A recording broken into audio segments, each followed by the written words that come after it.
My name is Joe Polish. I am the one of the co-founders of ilovemarketing.com. I do it with Dean Jackson, who is based in Florida half the year and Toronto the other half of the year.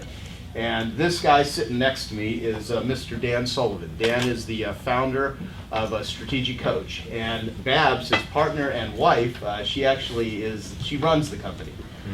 She's in control, Dan's in charge. Something like that, sort of. We won't argue over that. And if you do, how many of you have heard of Dan Sullivan before? Okay, I just figured this out with Dean the other day. We were actually recording some episodes live together in Atlanta, and I said we have mentioned Dan Sullivan, our strategic coach, on every single episode of I Love Marketing. And the reason being is Dan is truly the smartest human being I know. From my perspective of what I consider smart and brilliant and successful, I would say this guy. And what I mean by that is you'll hear him say things that, at least I do, when I listen to Dan. He says things that I don't really quite hear anyone else talk about. Strategic Coach is the highest level coaching program in the world for successful entrepreneurs. So this is a man who has coached more successful entrepreneurs more than anyone else in the world. Close to how many years now? 37. 37 years.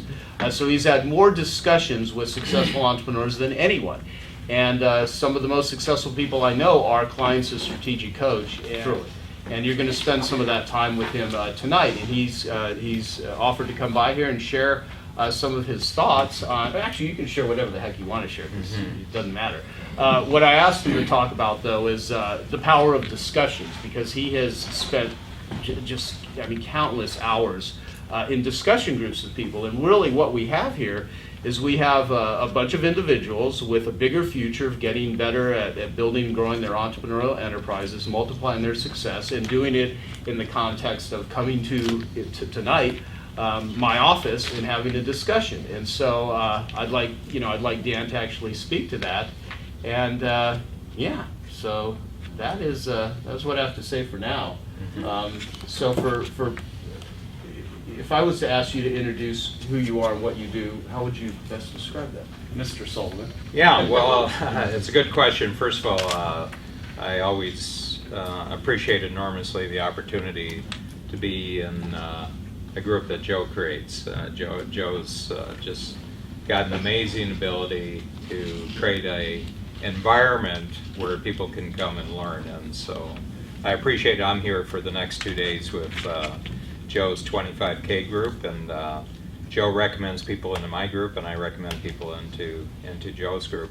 I want to be real specific tonight about what you are doing here. And first of all, I just want to point out something fairly significant, that I'm watching you sitting here tonight, and you've come here to learn, and you're doing it at nighttime. It's past 5 o'clock. Most people don't work past 5 o'clock, and here you are tonight. And I was thinking of the contrast between you and the people occupying Wall Street and occupying Oakland, and they're bitching about somebody just loaned them $200,000 for an education, and they're really pissed off that somebody loaned them $200,000, but somebody's not giving them a lifetime job now. And it sort of brings it home to me that you're here because you want to create a future of your own, and you want to use your skills and use technology and use your ambition to actually create a future for yourself. And I think really, the program that Joe and Dean have put together is about marketing, but really what it's really about is creating the kind of future that you would really like to have for yourself. And it just happens to be that if you aren't born with a lot of capital, and you're not born with a lot of advantages, and you're not born with a lot of privileges, there's only one vehicle that can allow you to actually create the future that you want, and that's actually marketing. And marketing is the great equalizer on the planet. Doesn't matter where you came from, doesn't matter what your background is. Marketing allows you to equalize the playing field. Right. Okay? And the thing about it, marketing is a multiplier, but then the other aspect about the multiplier is if you can get together with a group of like-minded people because each of you is going to come at this from a different direction. Each of you has a past that's different. Each of you has unique abilities that are very different. How you organize your thoughts, how you present your thoughts, how you capture the attention of someone out in the marketplace. And you can sit here and already just from your sharing, I know there's people who are going to want to come and talk to you how you did it and who's Phil Tyrone anyway, you know, and how did you line it up. So immediately just by you sharing, there's probably a lot of people who already have different ideas about you know, how they're going to approach their thing. And that's, you just did the number one thing that you have to do to start a great discussion group, and that is you have to share a successful experience, or you have to share an unsuccessful experience in such a way that other people can ask you questions about it. And that's really the start off of any learning. It always starts with someone actually sharing a personal experience. And the reason is that people are intensely interested in people. And everybody wants to know how other people are approaching the future to make it bigger for themselves. So I've been in discussion groups of one kind or another probably for the last 45 years. And I have to tell you a little story. So I went to a college. The only reason I graduated from college is because I went to a very special college. I'm a Ohio farm boy. Didn't have any money, went off to Washington, D.C. I worked nights. I went through 2 years of university, got real tired, dropped out, did a outward bound program in Great Britain, came back, was going to go back to college, and Vietnam started and I got drafted, so I spent 2 years in South Korea in the Army, came back, and I had the GI Bill, and I borrowed the rest of the money, and I went to this interesting college outside Washington, D.C. It's called St. John's. And all you do at St. John's is read and talk about the great books of the Western world. Plato right up to Einstein. And it's all talking. It's all just like this. It's just like a room just like this. And so I went through the 4 years, read all the books. The reason I went to the college is because I wanted to read the books, and I would never do it on my own. So somebody organized it for me, and so I went. But the whole thing is that there was very little writing. It was just sitting around and reading the books and talking about it. And you got really skillful about talking about ideas. You know, 4 years there, you really get kind of skillful of how to talk about ideas and how to talk about, how other people's approaches to the ideas. So I came out of there and I went right into advertising. I was a writer with BBDO, one of the big agencies, and then in '74 I kicked off the Strategic Coach. And ever since then, this college has been hitting me up for money. And their pitch is that because they've given me this invaluable gift, that for the rest of my life I'm indebted to them for the 4 years that I borrowed the equivalent of $60,000 to go to, and that I should be in their debt. And I was trying to think, is there a set of thoughts that I could have right now that would free me up from them? And so I began thinking, what did I really get out of St. John's? So I read all the books, and then it came to me that they had a trick at St. John's, that they had actually created a structure around how you talk about the great books.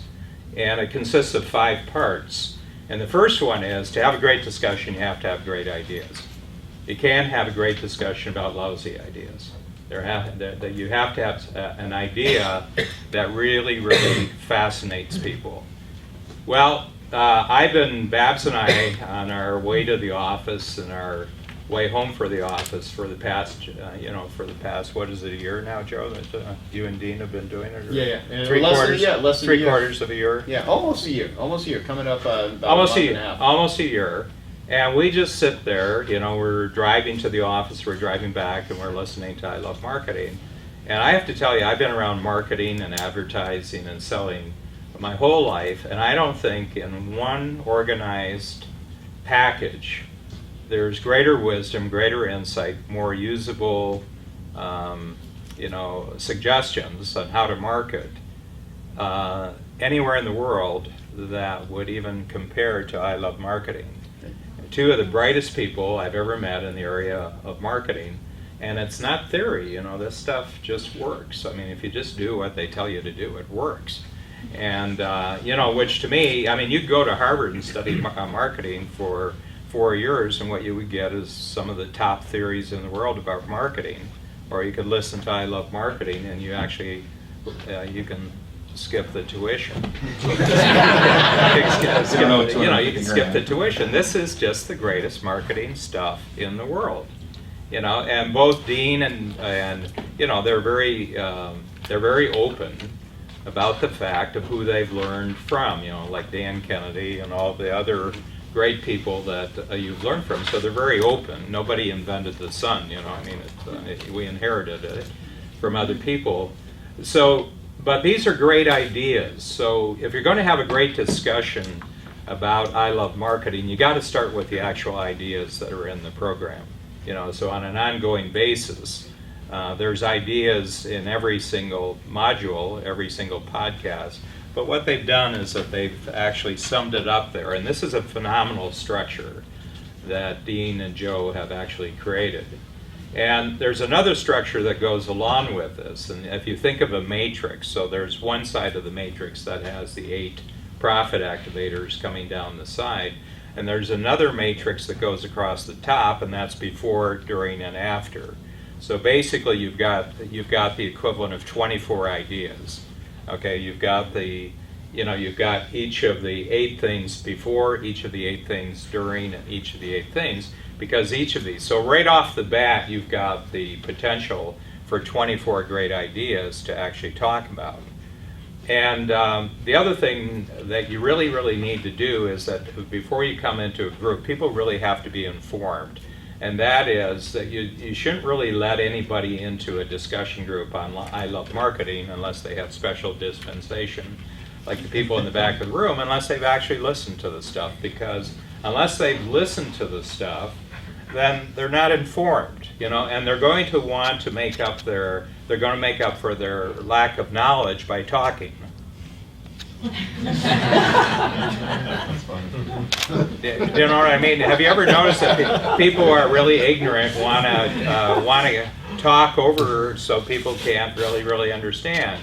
So one of the things that I think, because these are happening all over the world. The group like tonight these are happening all over the world, and the more that people listen to this, more groups are going to be formed. And what I just have to feel is, number one, you have to have great ideas. Number two, the people who are coming into the group have to be informed about the ideas. Okay, it's not fair to the other people in the group to come into a discussion group and not having read the material, because is it in transcript form? Oh yeah, it's in transcript form, and it's also in audio form, so that you're fully engaged in the material. So that's number one, is the ideas. Number two is that you have great questions. And one of the things I would recommend, Joe, as you develop this, is that you take each of the modules and you break it down to 3 key questions. So right off the bat, you have about 120, 130 questions. Okay? And what I would do is that I would have those questions as a mystery pack, so that when you have a discussion group, you put the questions so that people don't see the questions and they pick them out at random. And a question gets thrown out to the group so that people are hitting it cold. Because nobody thinks more clearly except when they've been hit with a question that they didn't know was coming.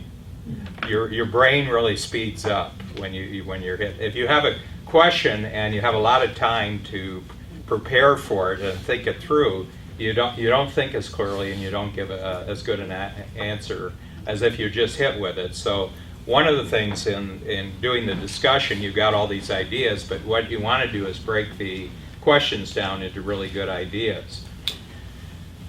So number 2 is really good ideas, and then you have to have a really good discussion. And really good discussion means that everybody participates in the discussion.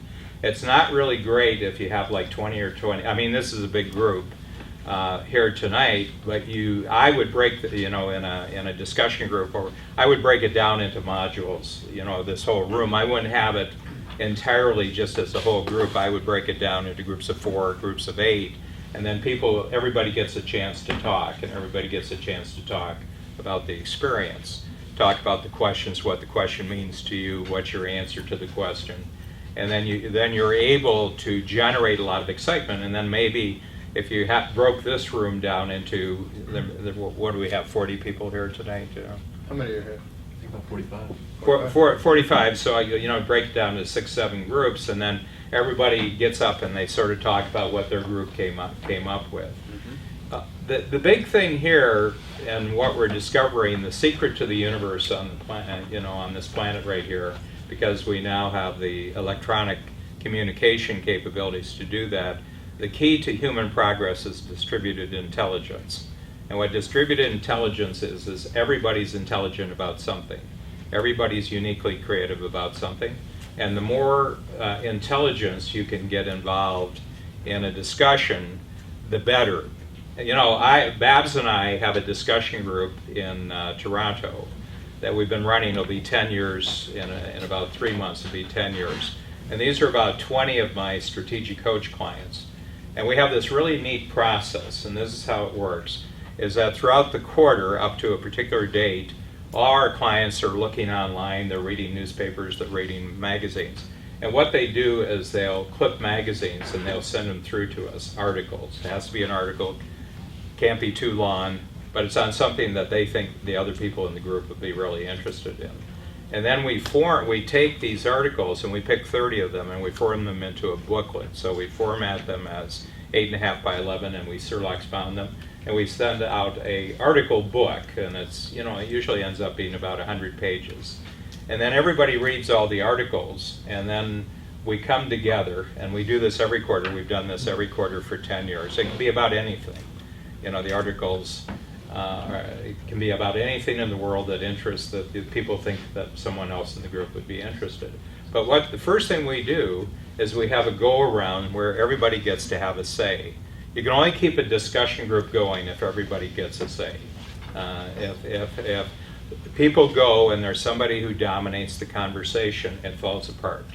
Life works that way too. How many of you have noticed that? If there's just one person talking all the time, pretty soon there's no audience. So it's to allow people to express how they responded to a particular idea. So that creates a great discussion, and if everybody has this feeling, a couple of feelings, look, I got to express what I thought were really, really great articles, but then you sit there and you listen, and we also read a book every quarter, and I read a book and I think I've got it nailed. I know what this book is all about. And then we go around in a group and there's 19 other viewpoints on this book. And I'm sitting there and I'm going, I didn't see that. I didn't see that. I didn't see that. And what it shows you is that every human intelligence is really, really unique. And they have a totally different take on things.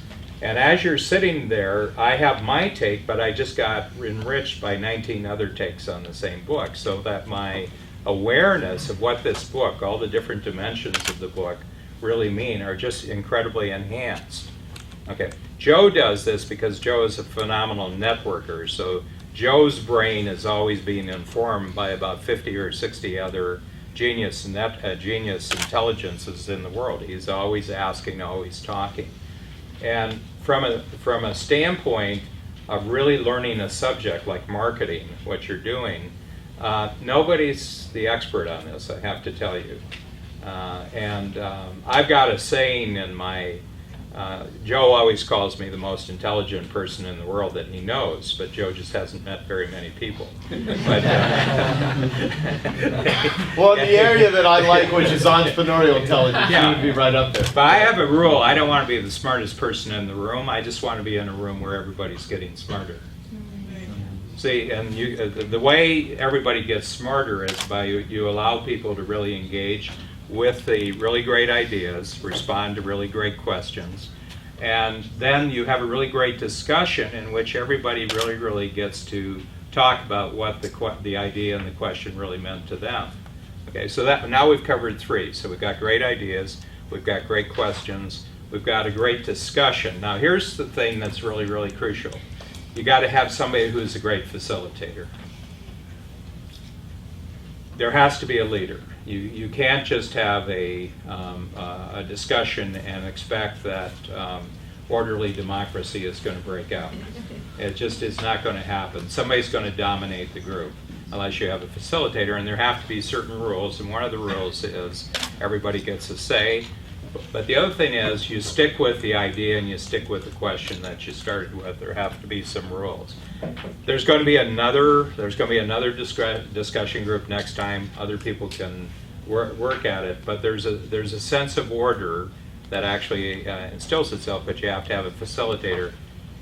The other, so that's number 4, you have to have a great facilitator, and people become great facilitators just by following certain rules, and I've just laid out some of the rules. You know, you have to have an idea, you have to have a question, everybody has to get a say. That's all the facilitator really has to do, is make sure that those ground rules are really observed. And then the 5th one, you have to record the 4 or 5 really great things that came out of each meeting. And then when you start the next meeting, go back over the 4 or 5 things that were discussed in that meeting, because then there's a sense of growth. You know, you got a sense that you're making real progress here, and people will start referring to frequent back meetings, and so there's a history and a depth to the whole experience. Now, going back to my St. John's experience. So the reason I felt really good coming up with these 5 things is because it kind of told me that's what I got out of St. John's. I cracked their code. I know how their code works. But guess what? You can apply those 5 things to anything in the world. So they applied them to the great books, and that was great. And most of them are, by the way, really boring. They're really long, and they don't at all relate to your marketing plans. You know, so what I feel is, because you're all intensely interested in marketing, you're entrepreneurial, that the ideas that Joe and Dean have put together are the kind of ideas which, as you master them, will just get better and better. Like those 8 rules, you can live your lifetime out of. You know, I mean, when you're all in this room sitting here and making 50 times more than you're making right now, those rules will mean even more to you than they do tonight.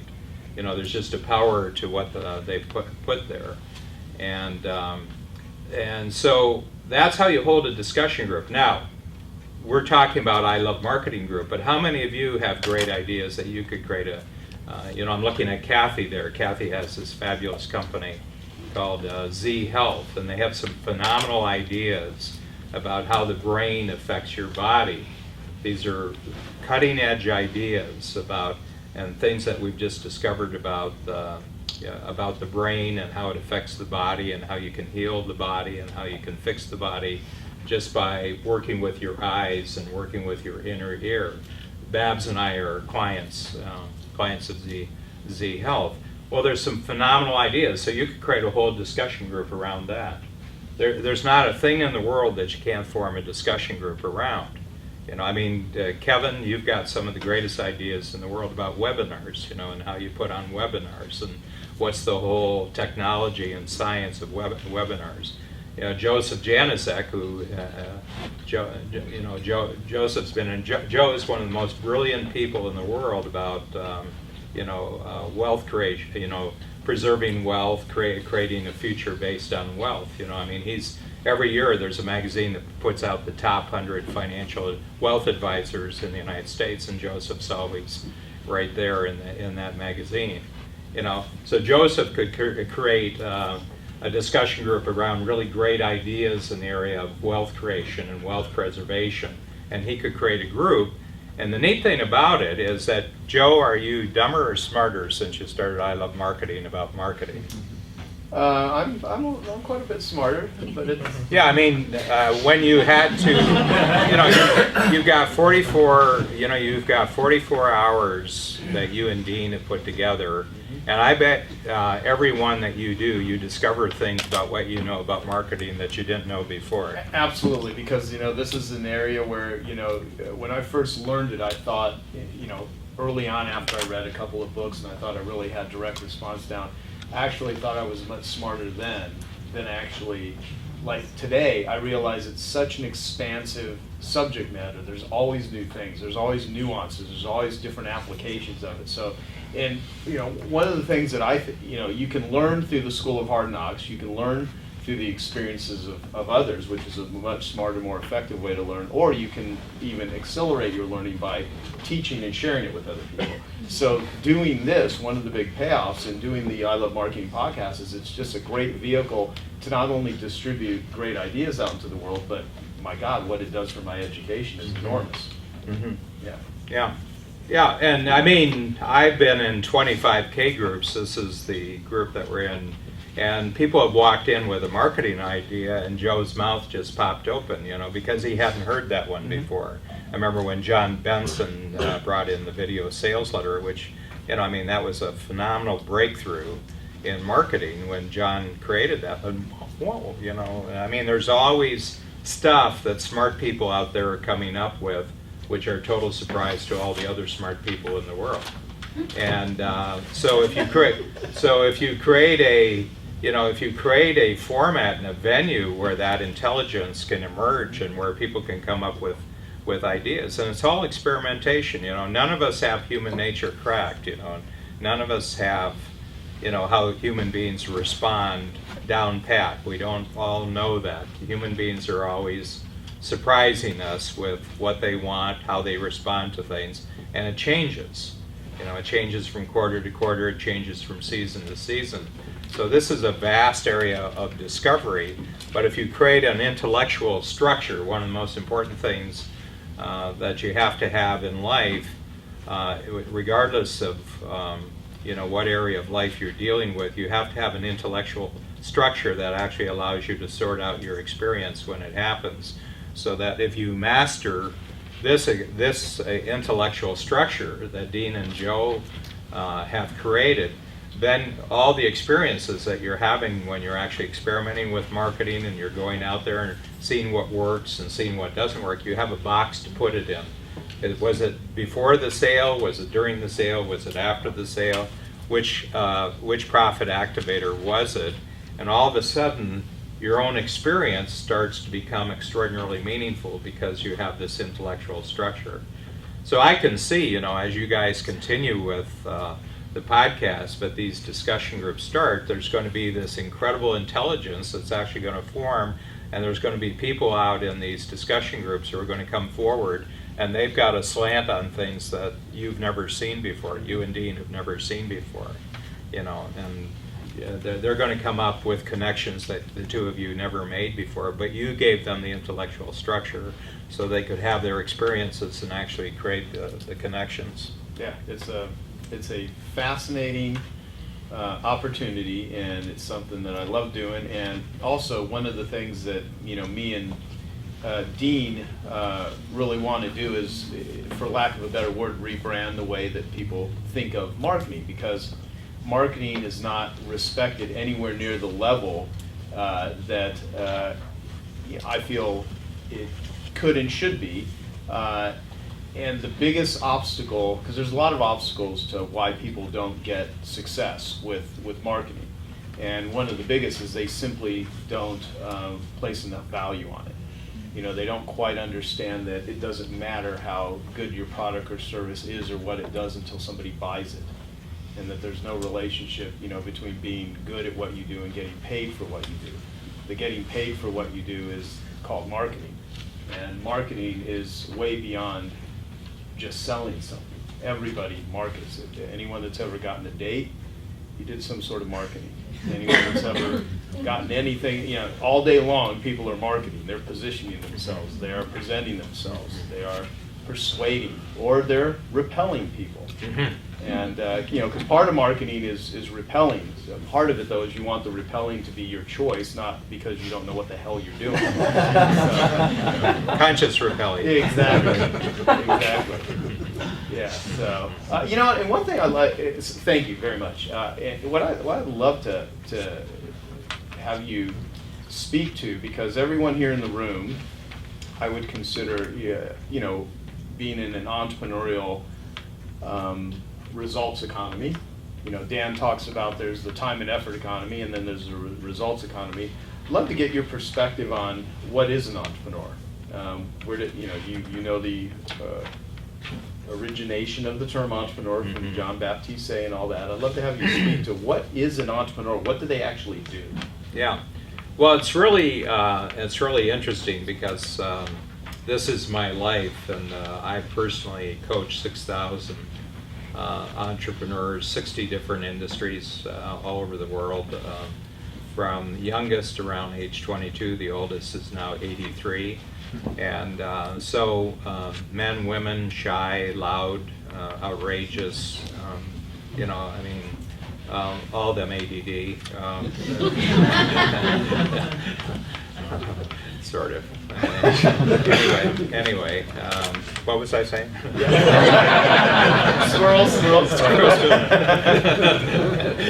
So anyway, but the original definition, and this is the earliest definition we have, is 1804, and an entrepreneur is someone who takes resources from a lower level of productivity to a higher level of productivity.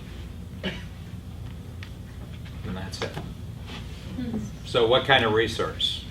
Any kind of resource. So anybody who takes a resource from here to here through whatever means is an entrepreneur. A bureaucrat is someone who takes a resource from a higher level of productivity to a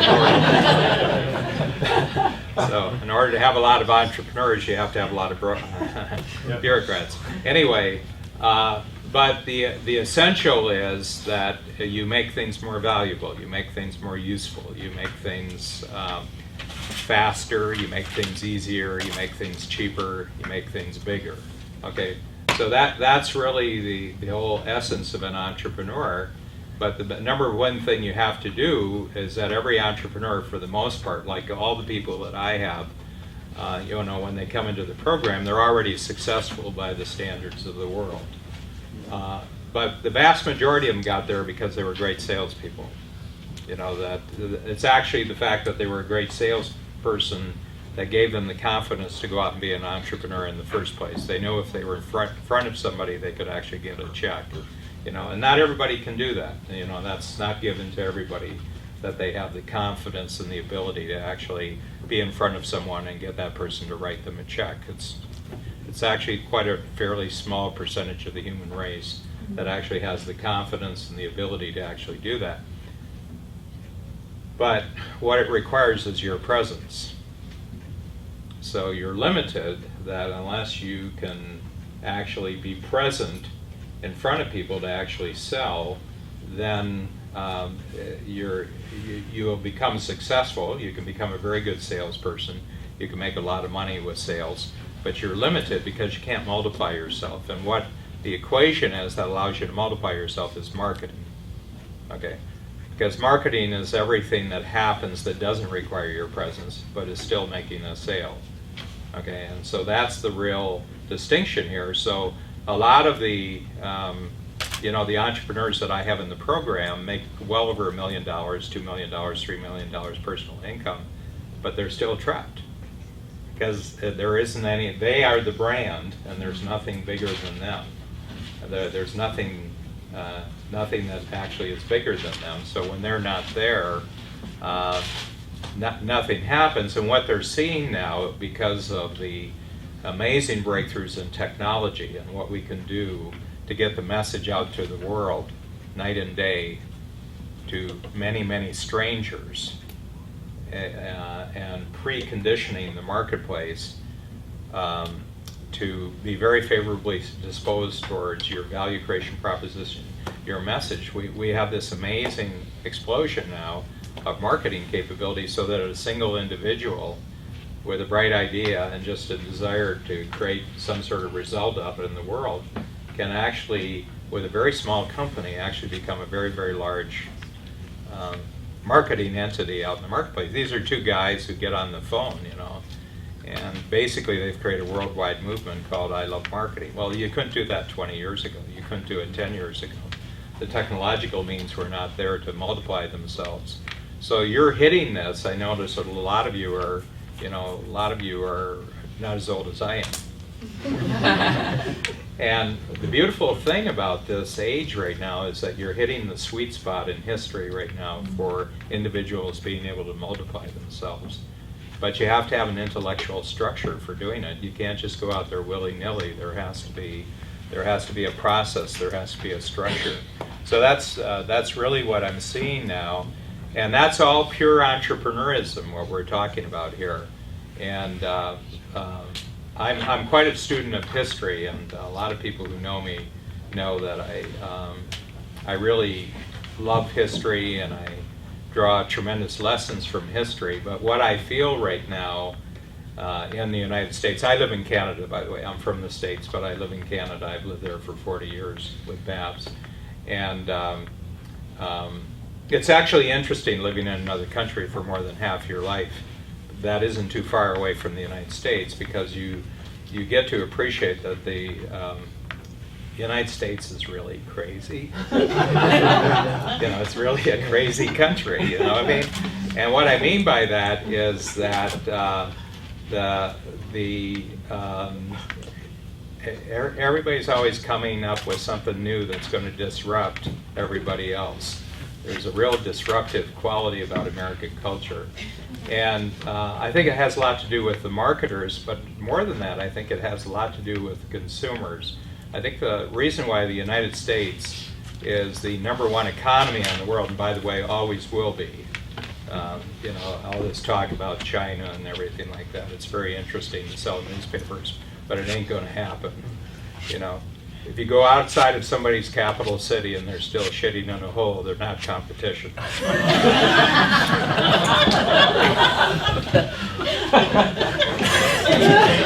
that one? I like it. You got that video working The next well. one. Yeah. And all you have to do is check the migration patterns, and when there's more Americans moving to China than there are Chinese moving to the United States, then you'll know that China's the #1 country. But the flow is strictly in one direction. They all want to come here. Why do they all want to come here if their country owns the future? Okay, but here's what I think is happening in the United States. I think we're in a civil war right now. Okay, and this is our 5th civil war. Okay, the first one was the revolution itself, which was actually a civil war between those who wanted to stay with England and those who didn't. And it was a civil war. And all the bitterness and the polarization and the meanness that we're noticing in the media, how people are attacking everybody else, what we're doing today would not even compare with what they did to each other back then. They were really nasty back then. Okay, so that was the first Civil War. The second Civil War actually happened in 1828, and it was actually Andrew Jackson. And they don't talk a lot about Andrew Jackson, but he was one of the greatest presidents of the United States, because what had happened in 1803 is that Thomas Jefferson, who was president at the time, bought the Louisiana Purchase. He purchased Louisiana. It was called the Louisiana Territory. And he purchased that from France for, in today's dollars, the equivalent of 50 cents an acre. Greatest real estate deal in the history of 15 states. He bought 15 states at 50 cents an acre. That's in today's dollars. That's in, that's the thing. Just the greatest. I don't care. That just goes down. That's a great real estate deal. But what it did is, in a very few years, it meant that the country could go all the way from the Atlantic to the Pacific. And what happened was, after the Revolutionary War, you had the original 13 states, and they were kind of like a clique, and they were going to say, well, we're kind of going to run the country. And Jackson came along and said, no, we're going to go right to the Pacific, and we're going to have a lot more states than 13. And by the way, we want to break the power of you guys and go to the state. So that was the second Civil War. The third one was what we actually call the Civil War. or what my clients from Mississippi called the War of Northern Aggression. So that was the third one. And then the fourth one happened in the 1930s with the New Deal and the Depression. And what it meant was that now government took over a very central role in society. And we never had that amount of government before, and government began organizing everything from the inside. And that's gone on for 80 years now, and it's long past its usefulness. So we've gotten to a point now where government is just costing way too much, isn't creating very much value, is taking resources from a higher level of productivity down to a lower level of productivity. But meanwhile, starting in the 70s with the microchip and then the great revolution in the 1980s with Jobs and Microsoft and Oracle and all the guys who put together the microchip revolution, you have the possibility of a total entrepreneurial revolution. But what's happening now is that you have a war between what I call the government class and the entrepreneurial class. And 2012 is going to be like Gettysburg. This is going to be the big battle. So a year from now, it's actually a year yesterday. That's going to be it. And my conclusion, that's going to be an overwhelming win for the entrepreneurial class. And there's going to be a huge breakout in 2013. Enormous amount of energy is going to be restored to the economy. There's going to be a tremendous amount of confidence restored. And things are really going to bust out. But you have to have kind of your head in the right place, and you have to have your act in order to take advantage of it. So this is the fifth Civil War, and we're just coming to the, we're just coming up to it. So I'm just training, I'm getting all my entrepreneurs ready for it. I said, there's a big bust out coming, and there's going to be tremendous gains. So right now, you're kind of training with weights. Everybody's kind of doing their training, and it's harder right now. I've had swift currents and I've had currents working against me, and this is you got a current coming against you in today's world. But if you just keep getting smarter and more capable right now, then when the breakout comes, you're just going to zoom ahead. And the internet and marketing and the whole concepts of marketing, the people who have this down pat are just going to be the winners in this new revolution. So, how does that make you feel better? How many of you feel better? Yeah, I believe this in my soul. I've been at this. I started coaching in 1974, and I've spent roughly about 40,000 hours in discussions with entrepreneurs about what works and what doesn't work. And so I truly believe that if you're just starting out right now, you could not start out with a finer way of getting your head really filled with the right ideas and the right techniques than what Joe and Dean, this is a real gift to the world. Yeah, it's a real gift to the world. Thank you. I really appreciate that. And I'm really glad we got all that on video.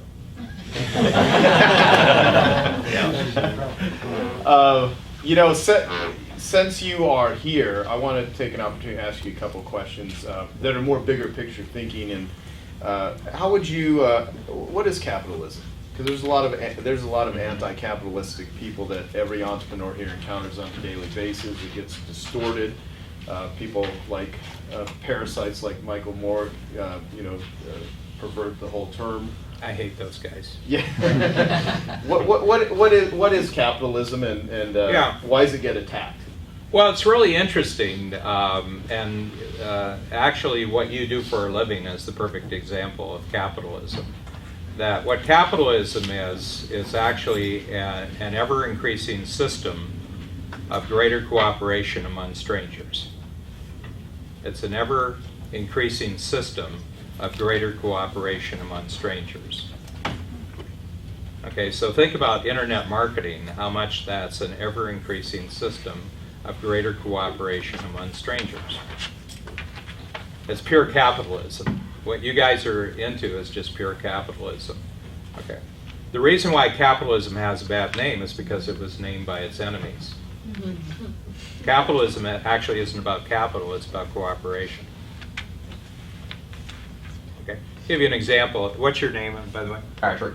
Patrick. Anyway, except the Irish, there's no cooperation among the Irish. You're not Irish, are you? No.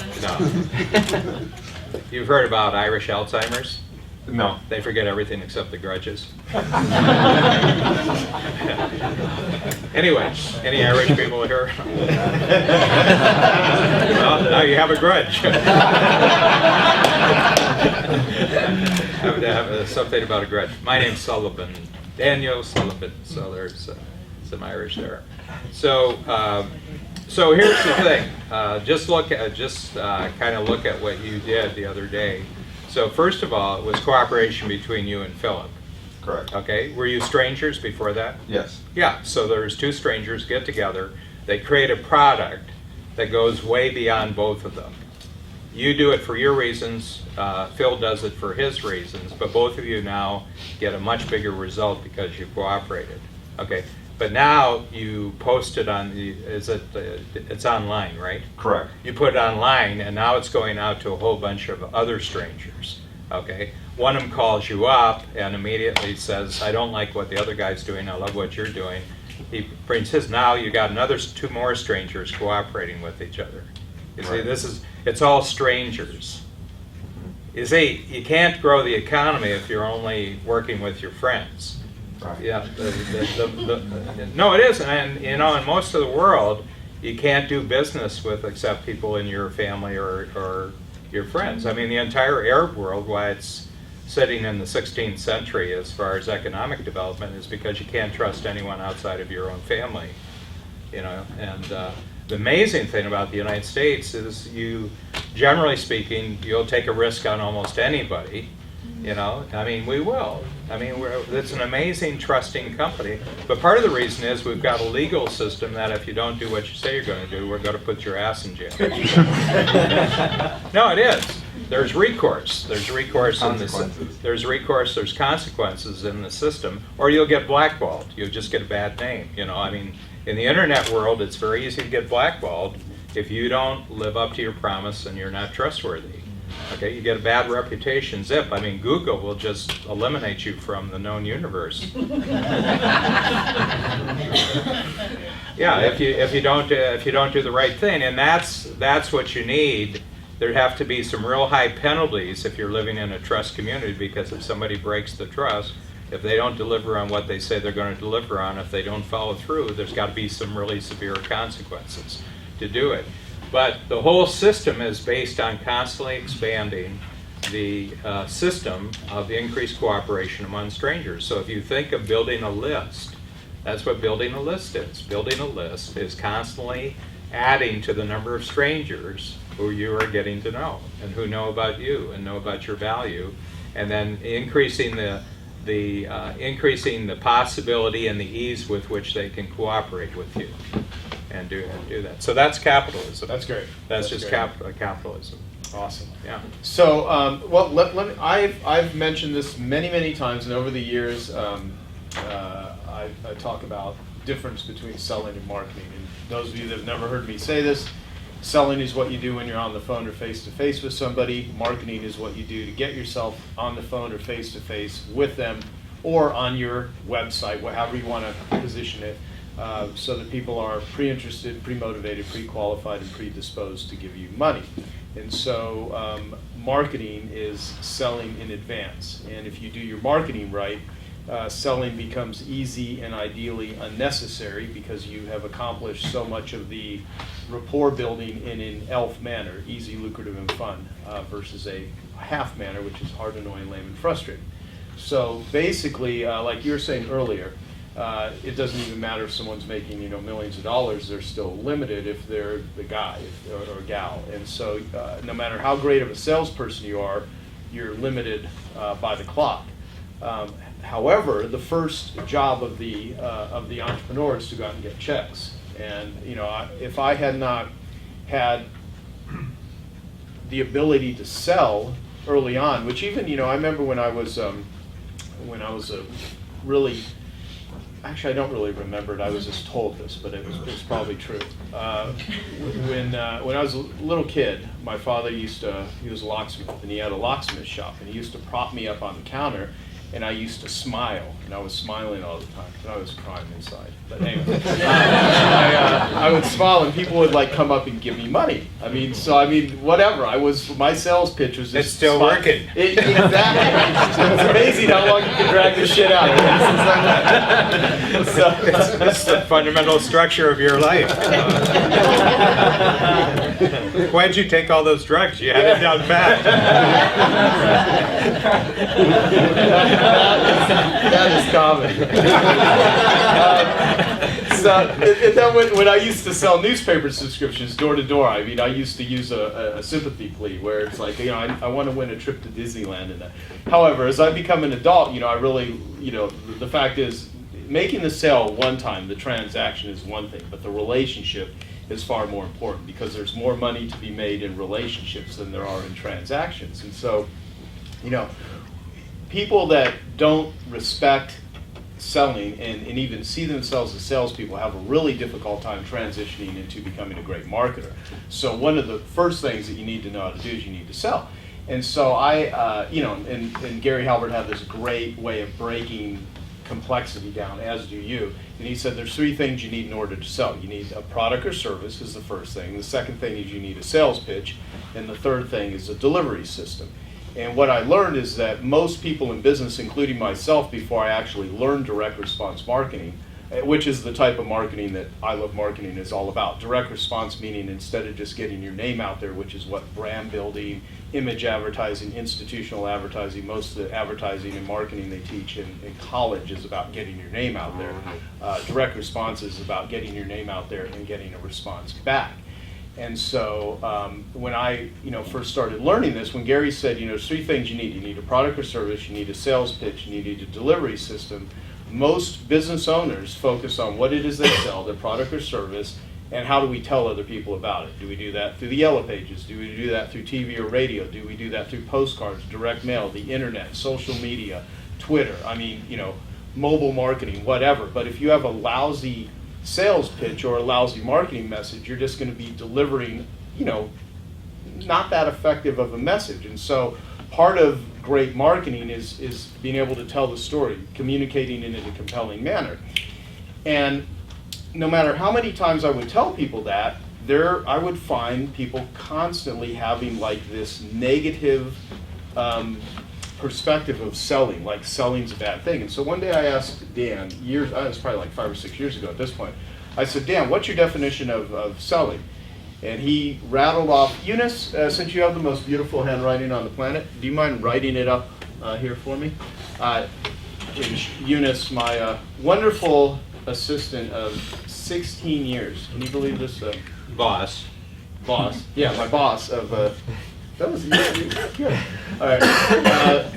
Definition of selling is getting someone intellectually engaged in a future result that's good for them. Getting someone intellectually engaged in a future result that's good for them. And getting them to emotionally commit to take action to achieve that result. Getting them to emotionally commit to take action to achieve that result. And so when I first heard that, I was like, wow, man, that is like really profound. This is a really important distinction. And I think about half of you here in the room probably are familiar with that and have heard me talk about it, but I got it from Dan. And the reason I wanted to bring it up here is because this definition actually changed my life, and it's changed the life of many of our clients when I allow them to actually discuss it and go deep with it. So those of you that have never heard this definition before, I'll move it over. Can we get this on video? Can you see it okay, or should I move it up to the front? I want to capture. The reason I'm doing this on video is I actually want the other meetup groups to be able to maybe play this video. And basically, so definition of selling, getting someone intellectually engage in a future result that's good for them and getting them to emotionally commit to take action to achieve that result. What do you think are the most important words in this this definition? What are some? Emotionally take action. From the standpoint of doing ethical selling or ethical marketing, what are the most important words? It's good for them. Good for them, exactly. See, because if you say getting someone intellectually engaged in a future result and getting them to emotionally commit to take action to achieve that result, well, we see that all the time. McDonald's does a great job with Happy Meals, right? And you ever seen a beer commercial? The closest to reality you're ever going to see, good-looking people, all happy, no one's drooling on each other, right? You know, I mean, shit looks like, you know, they'll show the next day when they're hungover and hammered and they slept with someone they probably shouldn't have slept, you know, stuff like that. But there's all kinds of marketing that is done to get someone intellectually, emotionally engaged in something destructive, like watch this pornography, smoke this cigarette, eat this crappy food, drink this soda, which is, i.e., liquid Satan, you know, things like that. Do we see one? Yeah, Paul. Yeah, I'm getting called out. Uh-oh, all right, good. So what I started doing is I started like posing this question to people at some of my events, and I would ask them, you know, what are the most important words here? And I said, okay, so let's say, and again, all this came from Dan. I said, okay, so how many of you consider yourselves great salespeople? And I would do like a survey. So I'll do it right here. How many of you consider yourselves great salespeople? Okay. How many of you are no good at selling? You hate selling, you think you're ineffective at it.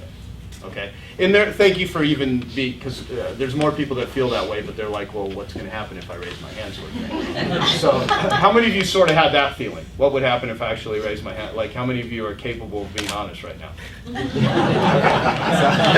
Thank you. So, you know, Larry Steinmetz would always say... Can I ask a question on that? Yes, you can. Those of you who don't think you're a great salesperson, how many of you, if you've totally sold yourself on what it is that you want to sell, you're actually a good salesperson? Yeah. See, the first sale always has to be to yourself. Yep. If you're sold on it, completely sold on it, selling is actually kind of easy. You want me to move it where? Over. Okay. All right. Mickey Yeah. said. So basically, how many of you in the room have ever eaten at a restaurant, read a book, or gone to a movie, and you liked it so much that you told someone else about it, and they actually either ate at the restaurant, read a book, or went to the movies? Anyone ever had that experience? Yeah. Okay, so all of you, how many of you have an experience like that, like weekly? Right? Okay. Now, so everyone here is effective at selling. It's just a matter of your ability to persuade. Everything is selling.